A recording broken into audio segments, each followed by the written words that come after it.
Plant-based diet itu bisa mengurangi carbon footprint sampai 73%. Hai semuanya, saya dengan Gea, co-founder dari Eat Plant Based. Terima kasih untuk Eating atas kesempatannya. Kita akan membahas tentang how to minimize carbon footprint dari pilihan makanan kita. Mungkin kita mulai dari awal bahas ya. Carbon footprint seperti yang kita tahu itu adalah gas emisi yang dihasilkan dari seluruh kegiatan yang kita lakukan gitu.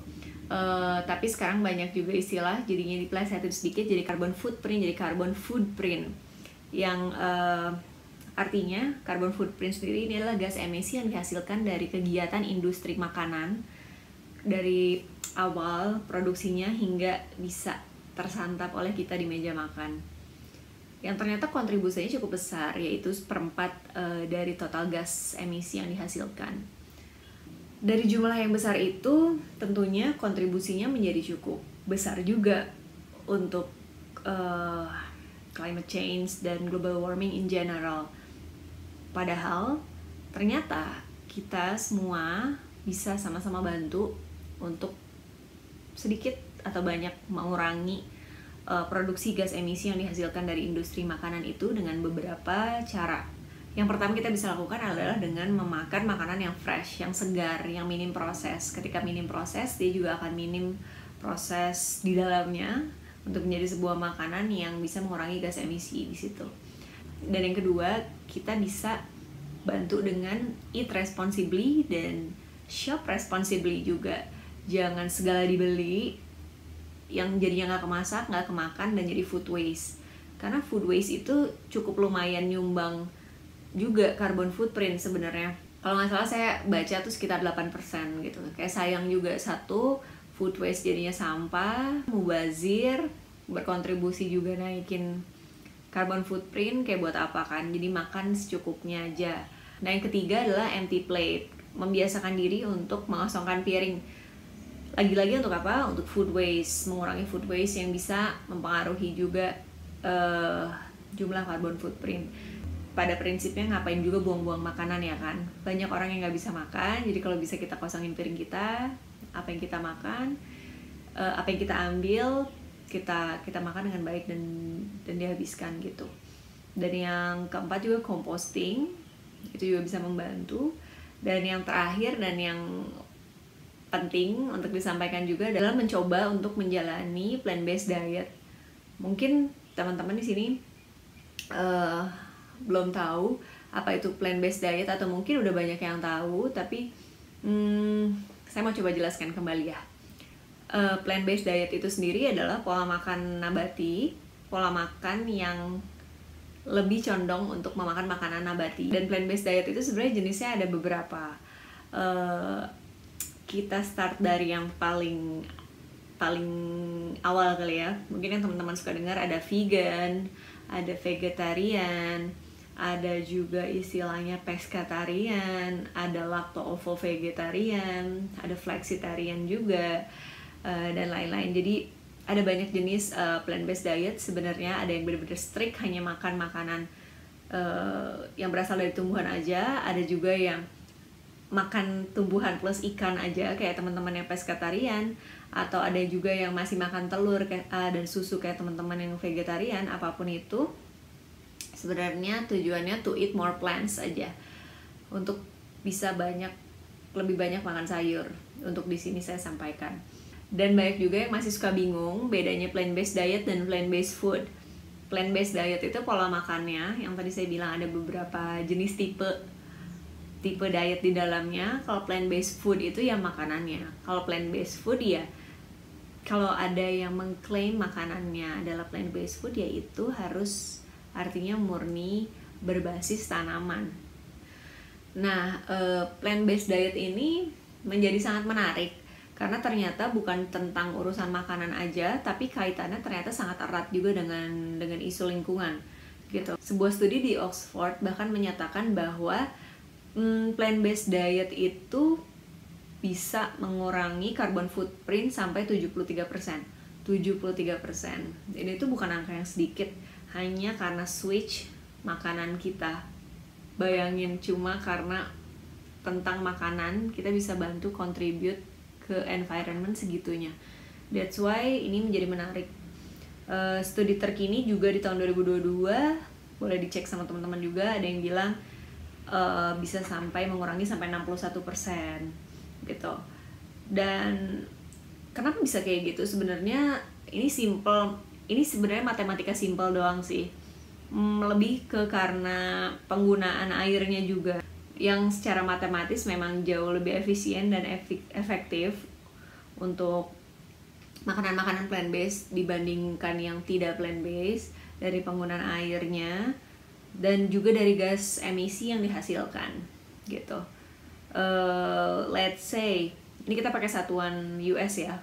Untuk menghasilkan 1 pound daging sapi itu dibutuhkan air 2.000 sampai 8.000 galon.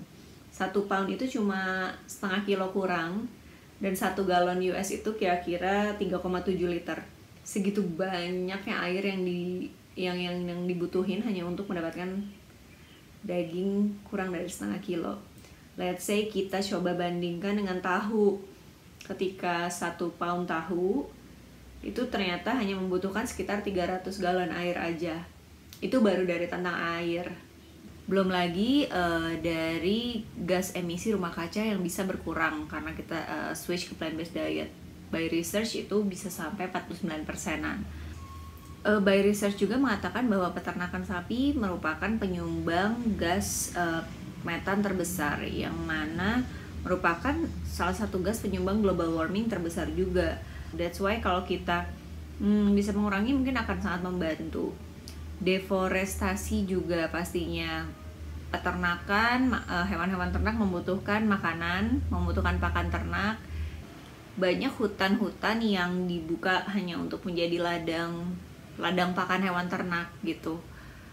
Bukan cuma deforestasi, tapi juga lumayan pastinya mengancam keanekaragaman hayati di dalamnya.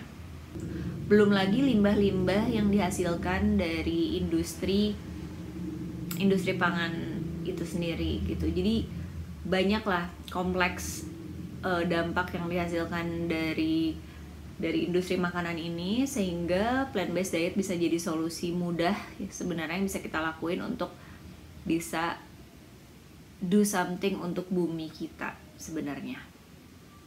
Jadi gak ada salahnya banget sih sebenarnya untuk kita bisa coba mulai switch ke plant-based diet sesekali. Untuk mencoba plant-based diet juga teman-teman gak harus jadi vegan, vegetarian atau apapun itu. Saya pun bukan, tapi saya selalu mencoba ke arah plant-based aja gitu. Kalau ada makanan-makanan opsi yang plant-based, pasti saya akan milih itu. Saya juga udah lama gak beli daging-daging juga di kulkas saya.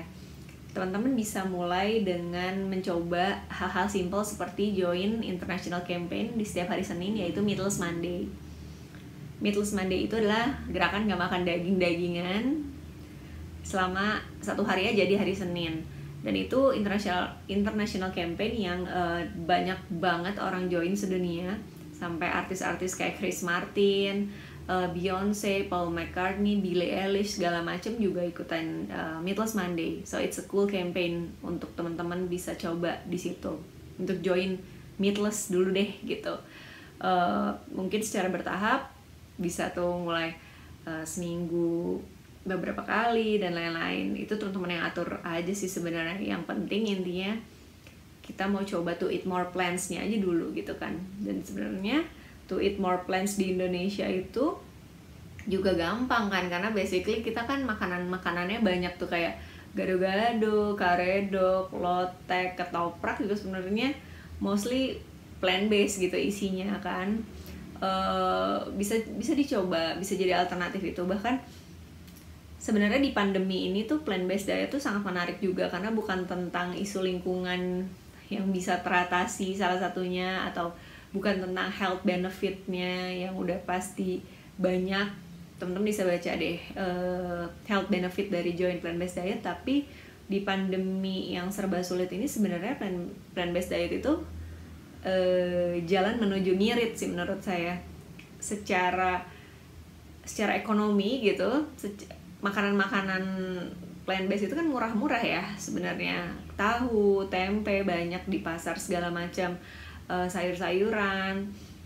Itu teman-teman bisa ngirit banyak banget sebenarnya harinya dengan join plant-based diet gitu. Teman-teman bisa save uang lebih banyak, bisa lebih sehat juga, bisa bantu lingkungan juga. Why not gitu kan? Kenapa nggak dicoba? Makanya menarik. Oke, sekian yang saya bisa sampaikan. Semoga ada manfaatnya. Semoga teman-teman bisa join plant-based diet sesekali. Tujuannya, apapun tujuannya, yang penting eat more plants aja dulu. Untuk diri teman-teman sendiri, untuk kesehatan teman-teman sendiri, mau karena teman-teman sangat mencintai hewan, atau teman-teman pengen ikut menyelamatkan lingkungan, apapun itu, pastikan tidak dipaksa-paksa juga. Tapi ini something interesting to try, karena terlalu banyak benefit baiknya. Sayang kalau nggak dicoba. Sampai jumpa!